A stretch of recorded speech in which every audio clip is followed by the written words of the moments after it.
Hey guys, sorry about the poor lighting. I can get a little spotlight on me if you want.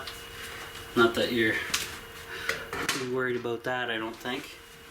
But anyway, I mentioned a few videos back that I met a super fan named Alana, and I don't normally do this whatsoever, but I did for some of the Patreon members. They came out, Pierre and Mike, 1 Acre Homestead came out. That was my early days of the off-grid tiny house. They haven't been back since, so I don't know if that's anything. But Mike's out of the country, anyway. But she's like a super fan. She's been binging all my videos from the beginning. She's kind of been... She went back all the way to the beginning and started there, and then she's kind of bouncing back and forth with my present daily videos and kind of working her way to completion there, I guess. So she wants to come down and have a visit, and that will be coming up here mid-January. She's going to stop by and have a visit. She told me she doesn't want to be on camera, which is totally fine. I ask everybody that. But she's fine with having her voice on camera in the background or whatever. That is totally fine. So, interesting development there. She's going to be down and possibly staying the night.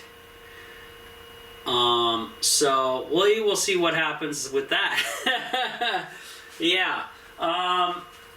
So I'm, being online, you got to be careful with, who you trust and everything like that. But I think this is a very trustworthy person and super fan of the off-grid tiny house and myself. So we'll see what happens, and it'll be interesting. So come on down, Alana. We'll give you the tour. You'll be able to check everything out. Super cold in here right now, so that's why I'm kind of huddled by the fire here. But I will, knowing that when you're coming and all that, I will absolutely get the tiny house up and running heat-wise. Have it nice and comfortable in here. Have the lithium battery back installed for the tour, proper tour, so she can see all the how the solar works and everything like that. So that means I got to get my butt working on that fuse block back there, and that'll be my next video coming up. I got to definitely get on that, get all my loads secured with a fuse. That way, and a fuse, guys, is basically a safety. So let's say, for instance, what can you see? See that light right there on the ceiling? Let's say that something bad happened with that light and it started shorting out and pulling a lot of amps. Well, there's no safety there's no breakers here, right? This is an off-grid tiny house setup. So, and everything's wired 12 volt direct. So basically what I'm doing is I'm introducing tiny breakers called fuses that are not resettable. They just blow and you replace them, but then it will give you a clue and keep your place safe from any issues like that. So basically it's a really good thing to have, especially with a lithium battery, because you guys know lithium batteries compared to a AGM or lead acid battery, which are basically the same, just different profile. Lithium batteries can push a lot of amps like nobody's business, and a lead acid battery cannot.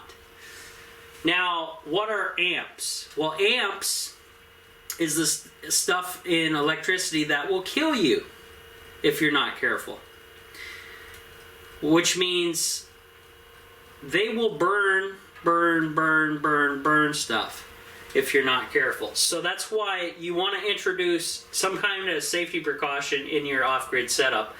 And for 25 bucks, guys, that's pretty decent. That doesn't include the fuses, so I also bought a fuse kit. It has a variety of different size fuses, and I can get more. No big deal. They're not that costly.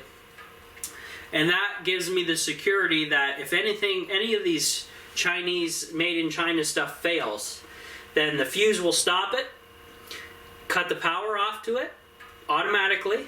I don't have to be here for it to do its magic, and keep everything safe. And when you do come back and you're trying to turn power on to a certain item, like let's say that light there, and it doesn't come on, then you go into your fuse block that you just installed and take a look at the fuse. And if it's blown, then there's probably a serious issue.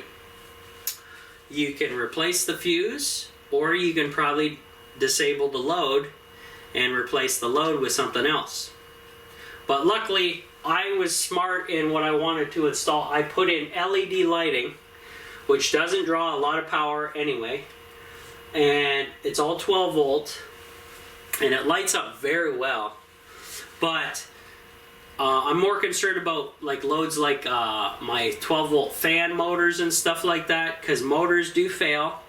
They can burn up, and a seized motor will get super hot because it's not spinning, and you're pumping a lot of pressure and force from the electricity into it, and all it's going to do is keep getting hotter, hotter, hotter, and eventually it'll either catch fire or whatever, and you don't want to go there. So that's why I'm doing the fuse thing, and it's super important. So just wanted to reiterate that, guys, to you guys.